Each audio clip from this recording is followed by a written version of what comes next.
Simon & Schuster Audio presents Gates of Paradise by V.C. Andrews. Read by Arndt. Prologue. For as long as I could remember, the only person I could share my deepest secrets with was Luke Casteel, Jr. It was as if I were truly alive only when he was with me, and in my secret, put-away heart, I knew he felt the same way, even though he had never dared say anything about it. I wanted to look at him, look into his soft, dark sapphire eyes forever and ever, and tell him what I really felt, but the words were forbidden. He was my half-brother. But there was one way I could look continually at him and he at me, without either of us being self-conscious about it or feeling someone would discover our secret. And that was whenever I painted him. He was always a willing subject. With the easel between us and my world of art serving as a window, I could stare closely at his perfectly shaped, high-cheeked, bronze face, and I could capture the way those unruly, jet-black strands of hair always fell over his forehead.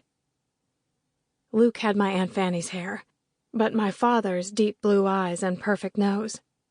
There was strength in the lines of his mouth and in his sharp, smooth jawline. I couldn't help seeing the clear resemblances to my father, and even to myself. He had the same tall, lean build Daddy had, and kept his shoulders back the same way. The resemblances always saddened me, because they reminded me that Luke wasn't simply my half-brother. He was my illegitimate half-brother, born out of a passionate indiscretion between Daddy and my Aunt Fanny, my mother's sister. Something we all understood was best kept unmentioned. We tried to leave it behind us, stuffed away in the shadows, even though we both knew people whispered and gossiped about us in Winnerow.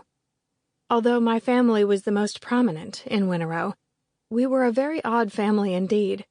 Luke, Jr. lived with his mother, who had been married twice, once to a man much older who had died, and once to a man much younger who had divorced her. Everyone in Winnerow remembered the court hearing over who would win custody of Mommy's and Aunt Fanny's half-brother Drake, after their father Luke and his new wife Stacy were killed in a car accident. Drake was only about 5 at the time. The argument was settled out of court, with Mommy getting custody and Aunt Fanny getting a lot of money. Drake hated to hear about it, and more than once got into a fight at school when some boy teased him about being bought and paid for. Mother said Drake had her father's temper anyway. He was handsome, muscular, and very athletic, as well as very bright and determined. Now he was a student getting his MBA at Harvard Business College. Even though he was really my uncle, I always thought of him as a big brother. Sample complete. Ready to continue?